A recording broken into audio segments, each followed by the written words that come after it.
Hello, আসসালামু আলাইকুম। দেন hello ভাই, আমরা একটা এলাকায় ঢুকছি, খুবই সুন্দর এলাকা, নিরিবিলি এলাকা। এখানে এসে আমরা গান করতে কিছু খোলা পান,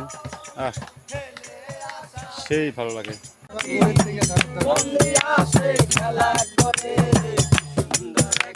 গানের পাখি মন নিয়ে আসে খেলা করে। পাখিটারে দিতে হয় গানের বায়না, তাছাড়া সে কারো বাড়ি যেতেই চায় না। পাখিটারে দিতে হয় গানের বায়না, তাছাড়া সে কারো বাড়ি যেতেই চায় না। টাকা পয়সা দিলে পাখি কত কি করে, টাকা পয়সা দিলে পাখি কত কি করে।